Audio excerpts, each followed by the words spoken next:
Hello students, myself Najiba Ibrahim and welcome back to my channel e learning accounts and maths. Students, हमने last video में question number 2 complete कर लिया था ना। आज हमें करना है question number 3, provision for doubtful debts. तो क्वेश्चन स्टार्ट करने से पहले हम प्रोविजन फॉर डाउटफुल डेट्स के बारे में समझ लिया, उसके बाद क्वेश्चन करेंगे। ओके, तो देखिए, बहुत सारे बच्चे यहाँ कंफ्यूज हो जाते हैं, तो बहुत ही ध्यान से आप लोग सुनिएगा, काफी इजी पॉइंट होता है ये। डेटर्स किसे कहते हैं सारे बच्चों को मालूम होगा, नहीं मालूम है तो ध्यान से सुनिएगा। वो सारे कस्टमर्स जिन्हें कंपनी ने क्रेडिट पे गुड्स सेल किया है वो कंपनी के डेटर्स कहलाते हैं। ओके, मान लेते हैं कंपनी ने टोटल 1 लाख का गुड्स को कंपनी ने क्रेडिट पे सेल किया है। 1 लाख के गुड्स को कंपनी ने क्रेडिट पे सेल किया है। तो स्टूडेंट्स, जब कंपनी बहुत सारे लोगों को क्रेडिट पे गुड सेल करती है ना, तो कंपनी को ये डाउट होता है कि हो सकता है सारे डेटर्स फुल पेमेंट ना कर पाए। ओके, ऐसा तो सारे बिजनेस में होता है, जिन्हें हम क्रेडिट पे गुड सेल करते हैं तो वो फुल अमाउंट पे नहीं कर पाते, किसी रीजन की वजह से, फाइनेंशियली प्रॉब्लम की वजह से, या फिर वो झूठ बोल देते हैं कि हमारे पास नहीं है, हम पे नहीं कर पाएंगे। तो ऐसा कंपनी को डाउट होता है कि हो सकता है कि सारे डेटर्स फुल पेमेंट ना कर पाए। तो अगर फुल पेमेंट नहीं आएगा, डेटर्स फुल पेमेंट नहीं करेंगे, तो कंपनी को तो ये लॉस होगा ना। तो इस लॉसेस से बचने के लिए भी कंपनी को कुछ करना पड़ेगा। तो इस लॉस से बचने के लिए कंपनी, इसी लॉस से बचने के लिए कंपनी प्रोविजन मेंटेन करती है, जिसे हम कहते हैं provision for doubtful dates.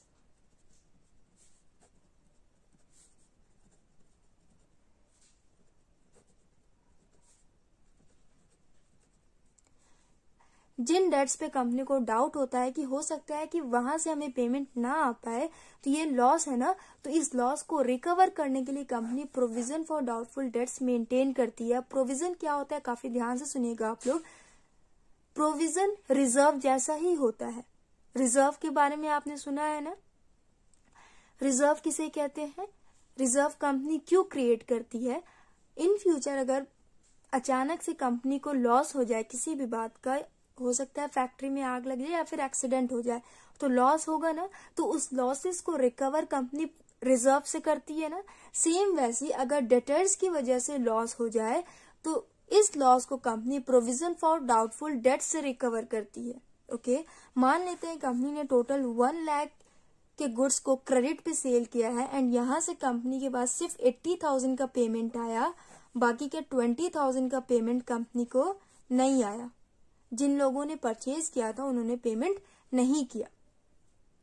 Company regular phone कर रही है, कंपनी रेगुलर उनसे मांग रही है, बट वो पे नहीं कर रहे हैं। तो कंपनी को ऐसा लग रहा है कि अब हमें 20,000 का पेमेंट नहीं आएगा, ये अमाउंट हमारा बैड डेट्स में चला गया। 20,000 आपका बैड डेट्स कहलाएगा। ओके, तो कंपनी को 20,000 का लॉस हुआ ना, तो इसी लॉस को रिकवर करने के लिए company provision for doubtful dates maintain करती है। एवरी ईयर कंपनी डेटर्स के अकॉर्डिंग फिक्स्ड परसेंटेज पे प्रोविजन मेंटेन करती है every year. Okay, current year वाले को हम न्यू प्रोविजन कहते हैं एंड प्रीवियस ईयर वाले प्रोविजन को हम ओल्ड प्रोविजन कहते हैं। मैंने बताया ना, एवरी ईयर डेटर्स के अकॉर्डिंग कंपनी प्रोविजन मेंटेन करती है, फिक्स्ड परसेंटेज पे कंपनी प्रोविजन मेंटेन करती है। तो करंट ईयर वाले प्रोविजन को जो एडजस्टमेंट में आपका शो करता है, ओके, पता कैसे चलेगा कि कौन सा करंट ईयर का है एंड कौन सा प्रीवियस ईयर का है। तो जो ट्रायल बैलेंस में आपको प्रोविजन शो होगा वो आपका ओल्ड प्रोविजन कहलाएगा एंड जो एडजस्टमेंट में प्रोविजन शो होगा वो आपका न्यू प्रोविजन कहलाएगा। ओके, तो न्यू प्रोविजन को हम ऐड करते हैं एंड ओल्ड प्रोविजन को हम लेस कर देते हैं। किसमें से लेस करते हैं, बैड डेट्स में से। बैड डेट्स में से हम न्यू प्रोविजन को, बैड डेट्स में हम न्यू प्रोविजन को ऐड करते हैं, ओल्ड प्रोविजन को हम लेस करते हैं। समझ में आया आपको प्रोविजन क्या होता है, ये वाला पॉइंट क्लियर हुआ? आई होप क्लियर हुआ होगा आपका। तो देखिए स्टूडेंट्स, सॉल्यूशन स्टार्ट करेंगे अब हम। क्वेश्चन नंबर 3 में लिखा हुआ है, यहाँ पे मैं आपको आगे का कैलकुलेशन दिखाऊंगी। बैड डेट्स दिया हुआ है, प्रोविजन फॉर बैड डेट्स दिया हुआ है, तो ये ट्रायल बैलेंस के अंदर है ना, मतलब ये ओल्ड प्रोविजन है एंड ये बैड डेट्स है, एंड एक आपका एडजस्टमेंट में गिवन है। Provision for doubtful debts is to be maintained at 5% on debtors. मैंने बताया ना, डेटर्स के according every year debtors increase और डिक्रीज होते रहते हैं, तो डेटर्स के अकॉर्डिंग कंपनी प्रोविजन मेंटेन करती है। तो यहाँ पे कंपनी ने करंट ईयर में डेटर्स पे 5% का प्रोविजन मेंटेन किया है, तो ये न्यू प्रोविजन कहलाएगा। ओके, तो अब देखिए सॉल्यूशन स्टार्ट करते हैं, उसके बाद मैं आपको एक्सप्लेन करती हूँ कि इसका कैसे हम यूज करते हैं। Question number 3, on 31 March 2017 the following trial balance was extracted from the book of Mohan.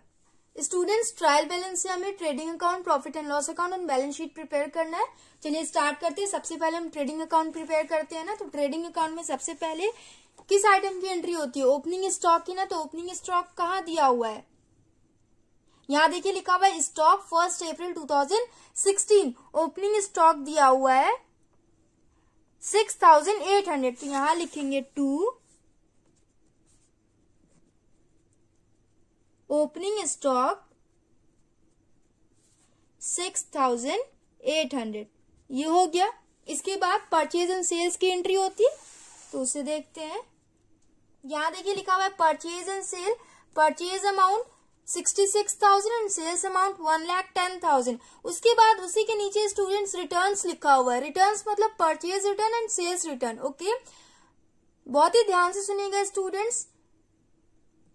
Purchase return का अमाउंट आपको क्रेडिट साइड में मिलेगा एंड सेल्स रिटर्न का अमाउंट आपको डेबिट साइड में मिलेगा। क्यों मिलेगा ये भी ध्यान से सुनिए।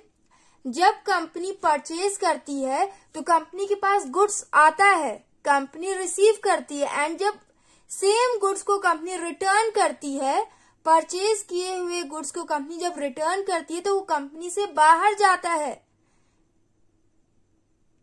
रियल अकाउंट का रूल आप लोग याद करो, डेबिट व्हाट कम्स इन, जो आता है उसे उसकी एंट्री हम डेबिट में करते हैं, तो परचेज की एंट्री डेबिट में होती है, and credit what goes out, company से जो बाहर जाता है उसकी एंट्री क्रेडिट में होती है। तो परचेज रिटर्न, जब कंपनी रिटर्न करती है तो गुड्स कंपनी से बाहर जाता है, इसलिए परचेज रिटर्न की एंट्री क्रेडिट में होती है। यहाँ पे क्रेडिट बैलेंस होगा उसका। ओके, एंड सेल्स और सेल्स रिटर्न में भी आप लोग सेम रूल यूज करके समझ लो। सेल्स, जब कंपनी प्रोडक्ट सेल करती है तो कंपनी से बाहर जाता है, इसलिए सेल्स की एंट्री क्रेडिट साइड में होती है, एंड सेल्स रिटर्न, सेल किया हुआ गुड्स जब कंपनी में वापस आता है तो व्हाट कम्स इन डेबिट, इसीलिए सेल्स रिटर्न की एंट्री हम डेबिट में करते हैं। ओके, आई होप आप लोग को समझ में आया हो। तो यहाँ परचेज अमाउंट 66 लिखा हुआ है, यहाँ लिखेंगे 2 परचेज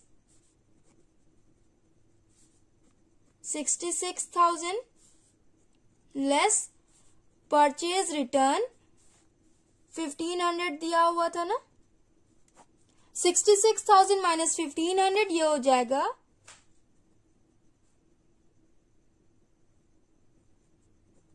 64,500।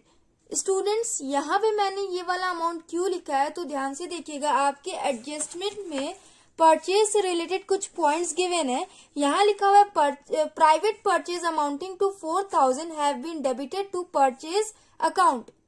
प्राइवेट परचेज मतलब ओनर ने अपने पर्सनल यूज के लिए 4,000 का गुड्स परचेज किया है, मतलब टोटल कंपनी ने 66,000 के गुड्स को परचेज किया है ना, टोटल 66,000 का परचेज किया है। इसमें से 4,000 का गुड्स कंपनी के पर्सनल यूज के लिए है, उसके घर के लिए होगा, तो पर्सनल यूज ड्राइंग कहलाता है ना, तो इसमें से हम ड्राइंग्स को लेस कर देंगे। ओके, कंपनी से रिलेटेड नहीं है, वो उसके घर से रिलेटेड है, तो यहां लिखेंगे लेस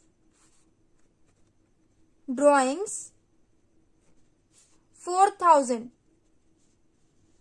कितना हो जाएगा? ये हो जाएगा 60,500। कंपनी में टोटल कितना गुड्स यूज होगा, कंपनी में कितना गुड्स परचेज होके आया, 66,000 में से 1500 के गुड्स को कंपनी ने रिटर्न कर दिया, तो उसे हमने माइनस किया। इसमें से 4,000 का गुड्स उसके घर के लिए था, तो उसको हमने लेस कर दिया। टोटल कंपनी में कितने का गुड्स आया? 60,500 का। ओके, समझ में आया आपको। उसके बाद देखिए सेल्स की एंट्री करेंगे, यहां लिखेंगे बाई सेल्स। सेल्स अमाउंट लिखा हुआ है 1,10,000 लेस सेल्स रिटर्न कितना दिया हुआ था 8,000।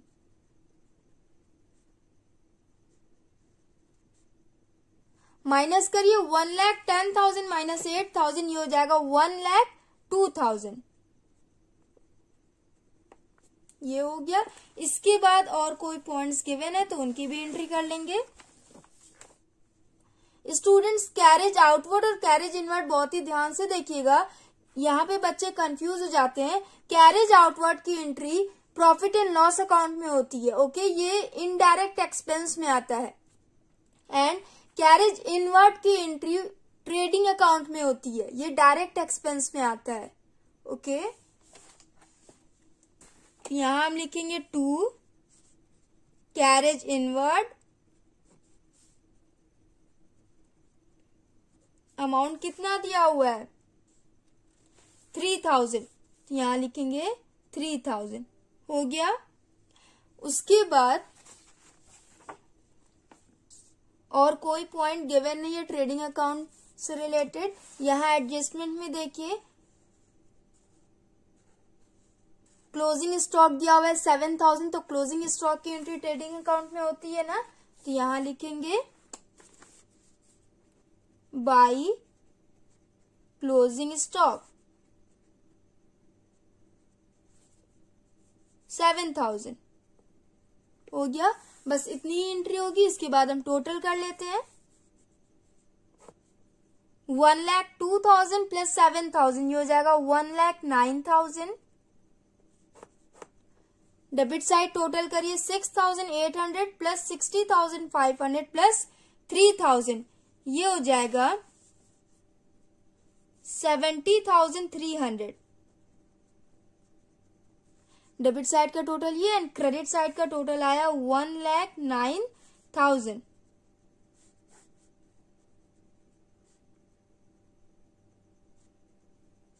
ये हो गया 38,700। साइड बैलेंस कम है तो यहां लिखेंगे to gross profit 38,700। Trading account हमने बना लिया। अब हम प्रॉफिट एंड लॉस अकाउंट बनाएंगे, तो इस बैलेंस को हम इस साइड ट्रांसफर करते हैं ना, यहां लिखेंगे बाय ग्रॉस प्रॉफिट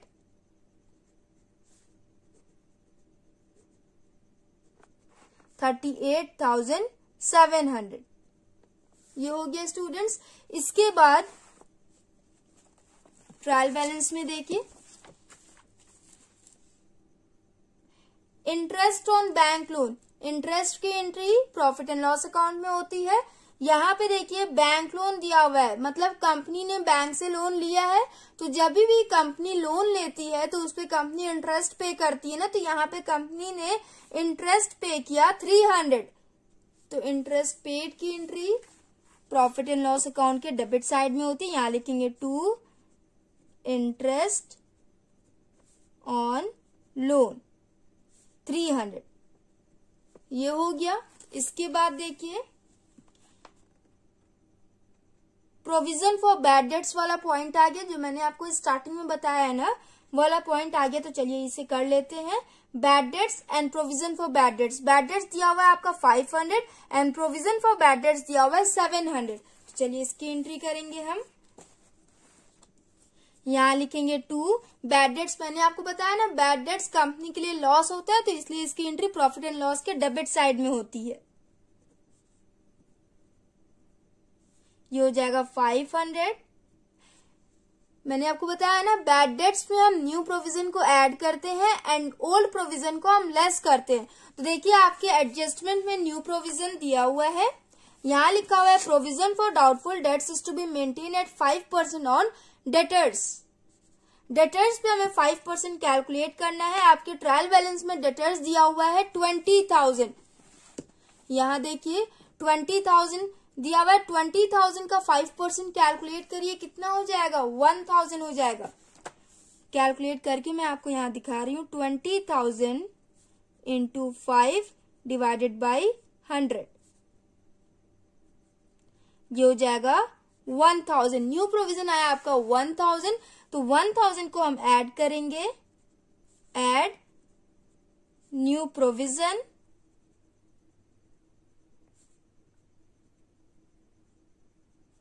ये हो गया 1500। इसमें से हम ओल्ड प्रोविजन को लेस कर देते हैं, less old provision. Old provision given है आपका ट्रायल बैलेंस में 700, 1500 माइनस 700, ये हो जाएगा 800। ओके, बैड डेट्स वाला पॉइंट आपका क्लियर हुआ। प्रॉफिट एंड लॉस अकाउंट में हम इसकी एंट्री ऐसे ही करते हैं। ओके, एंड बैलेंस शीट में कैसे किया जाता है वो मैं आपको आगे एक्सप्लेन करूंगी। उसके बाद देखिए, ओपनिंग स्टॉक की एंट्री हमने कर ली है। मोटर व्हीकल एसेट होता है, इसकी एंट्री बैलेंस शीट में होगी। कैरेज आउटवर्ड की एंट्री मैंने बताया ना, कैरेज आउटवर्ड की एंट्री होती है प्रॉफिट एंड लॉस में, तो इसकी एंट्री कर लेते हैं। यहां लिखेंगे 2 आउटवर्ड, कितना दिया हुआ है 2500, ये हो गया। इसके बाद देखिए, कैरेज इनवर्ड की एंट्री हमने कर ली। सैलरीज की एंट्री इसमें होती है ना, तो यहां लिखेंगे 2 सैलरीज। एंड सैलरी के टाइम में आप लोग एडजस्टमेंट में भी देख लेना, क्योंकि अक्सर सैलरी के साथ एडजस्टमेंट गिवन होता है। तो यहाँ देखिए, सैलरी आउटस्टैंडिंग गिवन है 200, तो आउटस्टैंडिंग्स को हम ऐड करते हैं ना। सैलरी दिया हुआ है आपका 9000, ऐड आउटस्टैंडिंग 200। 9000 तो कंपनी को करंट ईयर में पे करना ही है, उसके साथ साथ 200 भी पे करना है, तो ये हो जाएगा टोटल 9200। ओके स्टूडेंट्स, उसके बाद rent and insurance, rent and insurance की भी entry profit and loss account में होती है। एंड उससे रिलेटेड ये भी चेक कर लें आप लोग, कोई एडजस्टमेंट तो नहीं गिवन है। यहाँ देखिए लिखा हुआ है पॉइंट डी में, प्रीपेड इंश्योरेंस 200 इंश्योरेंस कंपनी ने एडवांस में पे कर दिया है, तो प्रीपेड को हम लेस करते हैं ना, तो इसे भी हम लेस कर लेंगे। 3000 दिया हुआ है, यहाँ लिखेंगे 2 rent and insurance 3000 less prepaid 200, 3000 minus 200, ये हो जाएगा 2800, ये हो गया। इसके बाद देखिए, एडवर्टाइजिंग, एडवर्टाइजमेंट की भी एंट्री प्रॉफिट एंड लॉस में होती है। 3500 दिया हुआ है, यहां लिखेंगे 2 एडवर्टाइजिंग एक्सपेंस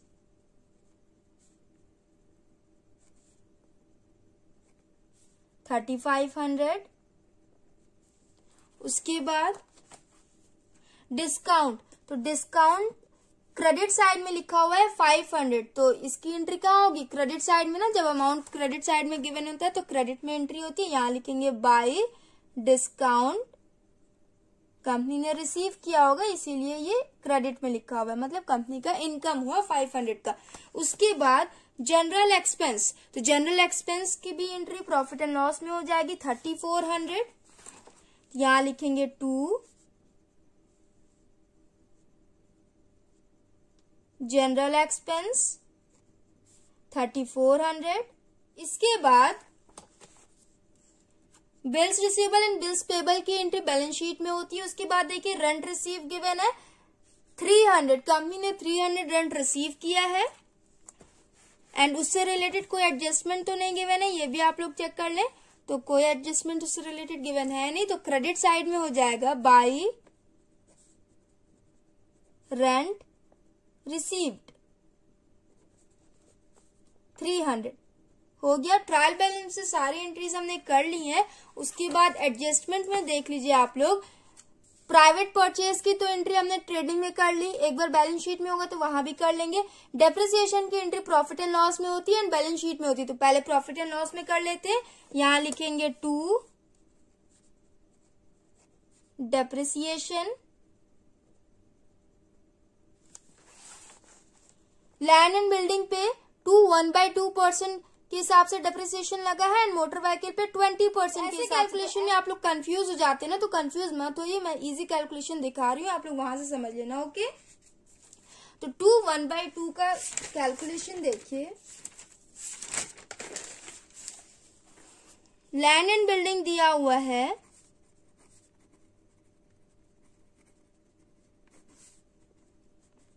12,000। ओके, पहले आप लोग 1/2 को सॉल्व करो। 2 2 जा 4 प्लस 1 5, 5/2, इसे 2 से आप डिवाइड करेंगे तो ये 2.5 हो जाएगा ना, तो 2.5%। यहां से मैंने ऐसे पॉइंट में चेंज कर लिया। ओके, अब देखिए 12,000 इंटू 2.5/100, इसे सॉल्व कर लीजिए स्टूडेंट्स, इजी कैलकुलेशन हो गया ना आपका। इसे सॉल्व करेंगे तो ये हो जाएगा 300 डेप्रिसिएशन लगा लैंड एंड बिल्डिंग पे। तो यहां लिखेंगे लैंड एंड बिल्डिंग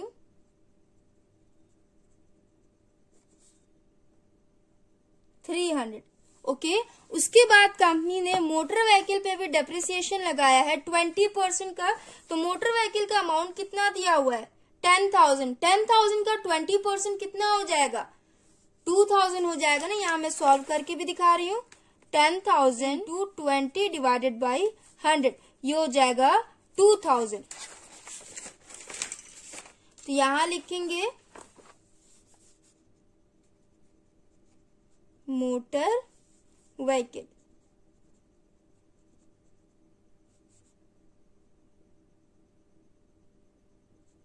2,000 प्लस 300, ये हो जाएगा 2,300। डेप्रिसिएशन की भी एंट्री हमने कर ली। उसके बाद देखिए पॉइंट सी, सैलरी आउटस्टैंडिंग की एंट्री हमने प्रॉफिट एंड लॉस में कर ली, एक और बैलेंस शीट में करना है तो वहां भी कर लेंगे। प्रीपेड इंश्योरेंस की एंट्री हमने प्रॉफिट एंड लॉस में कर ली, अब बैलेंस शीट में करेंगे। प्रोविजन फॉर डाउटफुल डेट्स की एंट्री हमने प्रॉफिट एंड लॉस में कर ली, सेकंड बैलेंस शीट में करेंगे। क्लोजिंग स्टॉक की एंट्री हमने ट्रेडिंग में कर ली थी, अब हम बैलेंस शीट में करेंगे। सो स्टूडेंट्स, हमने प्रॉफिट एंड लॉस अकाउंट भी कंप्लीट कर लिया। अब हम टोटल कर लेंगे 38,700 प्लस 500 प्लस 300, ये टोटल हो जाएगा 39,500।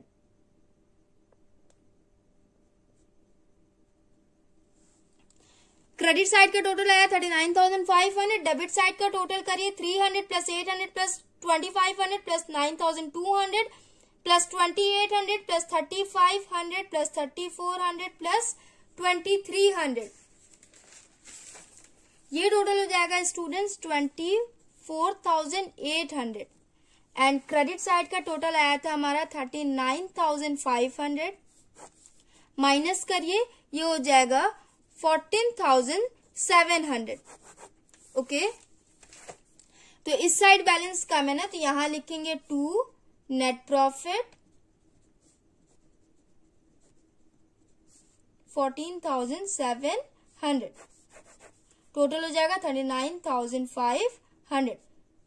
प्रॉफिट एंड लॉस अकाउंट भी हमने कंप्लीट कर लिया स्टूडेंट्स। हम बैलेंस शीट कर लेते हैं। तो बैलेंस शीट में सबसे पहले कैपिटल की एंट्री करेंगे। लायबिलिटी साइड में 30,000 दिया हुआ है कैपिटल, तो यहां लिखेंगे कैपिटल 30,000। स्टूडेंट्स, कैपिटल में नेट प्रॉफिट को ऐड करते हैं ना, तो यहां लिखेंगे ऐड नेट प्रॉफिट 14,700, ये हो जाएगा 44,700। एंड इसके बाद अगर आपके क्वेश्चन में ड्राइंग्स गिवन है तो उसे हम लेस कर देते हैं। तो यहां पे देखिए ड्राइंग्स लिखा हुआ है 5,000, तो माइनस करेंगे लेस ड्राइंग्स 5,000, ये हो जाएगा 39,700। ओके, उसके बाद स्टूडेंट्स, मैंने आपको बताया ना सारे एडजस्टमेंट्स की एंट्री बैलेंस शीट में होती है। तो यहाँ पे कंपनी ने प्राइवेट परचेज किया, अपने घर के लिए भी कंपनी ने परचेज किया है 4,000 का, तो कैपिटल में से हम उसे माइनस कर देंगे लेस वो ड्राइंग्स कहलाएगा। एंड ड्राइंग्स को हम लेस करते हैं ना, तो उसे भी हम लेस कर देंगे। यहाँ लिखेंगे प्राइवेट परचेज भी लिख सकते हो या फिर ड्राइंग्स भी आप लोग लिख सकते हो। ओके, 4000, 39,700 माइनस 4,000 ये हो जाएगा 35,700। कैपिटल बैलेंस आ गया आपका। इसके बाद क्रेडिटर्स की एंट्री करेंगे 10,000,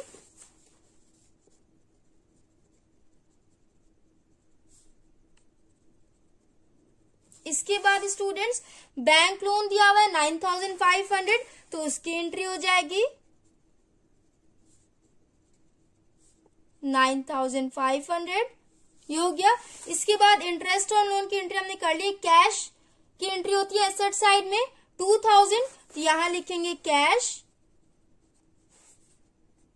2,000, ये हो गया ना। उसके बाद देखिए आपका स्टार्टिंग से देखते हो कि कंफ्यूजन दूर हो जाएगा। कैपिटल की एंट्री हो गई, ड्राइंग्स की एंट्री हो गई, क्रेडिटर्स की एंट्री होगी, बट डेटर्स की एंट्री नहीं हुई, तो डेटर्स की एंट्री कर लेते हैं। डेटर्स दिया हुआ है आपका 20,000, तो यहां लिखेंगे डेटर्स 20,000। एंड मैंने आपको अभी तक नहीं बताया ना कि न्यू प्रोविजन की एंट्री बैलेंस शीट में कैसे होती है। तो अब यहाँ पे आप लोग ध्यान दीजिएगा, एडजस्टमेंट में आपका न्यू प्रोविजन गिवन होता है ना, एंड सारे एडजस्टमेंट्स की एंट्री बैलेंस शीट में होती है। तो अब देखिए न्यू प्रोविजन की एंट्री कैसे होती है। डेटर्स में से हम न्यू प्रोविजन को माइनस करते हैं, प्रॉफिट एंड लॉस में हम न्यू प्रोविजन को ऐड करते हैं। ओके, एंड बैलेंस शीट में हम न्यू प्रोविजन को लेस करते हैं। तो यहां पे लिखेंगे लेस न्यू प्रोविजन। स्टूडेंट्स आप लोग ऐसे एनपी मत लिखना, आप लोग पूरा पूरा न्यू प्रोविजन लिखना। ओके, 1,000 आया था ना, तो 20,000 माइनस 1,000 ये हो जाएगा 19,000। बस इतनी ही एंट्री होती है। समझ में आया आपको। Bad debts and old provision तो ट्रायल बैलेंस के अंदर गिवन था, तो उसकी एंट्री सिर्फ प्रॉफिट एंड लॉस अकाउंट में होगी। न्यू प्रोविजन आपका एडजस्टमेंट में गिवन था, तो एडजस्टमेंट्स की एंट्री कहीं भी दो जगह होती है, तो एक प्रॉफिट एंड लॉस में हमने कर ली एंड एक बैलेंस शीट में हमने कर ली। पॉइंट क्लियर हुआ आपका। उसके बाद देखिए बैंक लोन की एंट्री हमने कर ली, इंटरेस्ट ऑन लोन की एंट्री हमने प्रॉफिट एंड लॉस में कर ली, कैश की भी एंट्री हो गई, ओल्ड प्रोविजन की भी एंट्री हो गई, ओपनिंग स्टॉक की भी एंट्री होगी, मोटर व्हीकल की एंट्री करेंगे। एसेट है ये, कितना वैल्यू गिवन है 10,000 ना, तो यहां लिखेंगे मोटर व्हीकल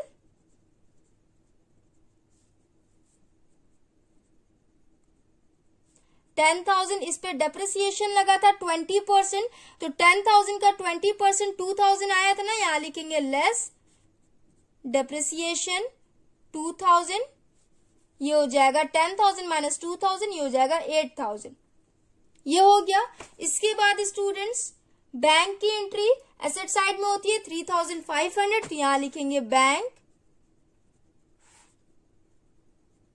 3,500। उसके बाद land and building 12,000, land and building 12,000। इस पे भी डेप्रिसिएशन लगा था 2.5% के हिसाब से, 2.5 के हिसाब से कंपनी ने डेप्रिसिएशन लगाया था, तो हमने कैलकुलेट किया था लेस डेप्रिसिएशन 300 आया था। 12,000 माइनस 300 ये हो जाएगा 11,700। ओके, उसके बाद स्टूडेंट्स बैड डेट्स की एंट्री हमने कर ली, परचेज एंड सेल्स की एंट्री होगी, रिटर्न्स की एंट्री होगी, कैरेज आउटवर्ड एंड इनवर्ड की भी एंट्री होगी, salaries, rent and insurance, advertising, discount, general expenses सबकी एंट्री होगी। Bills receivable and bills payable की एंट्री नहीं हुई है, तो इसकी एंट्री बैलेंस शीट में होती है। बिल रिसीवेबल में दिया हुआ है 6,000 एंड बिल्स पेबल में 2,000, तो बिल्स पेबल की एंट्री होती है लायबिलिटी साइड में,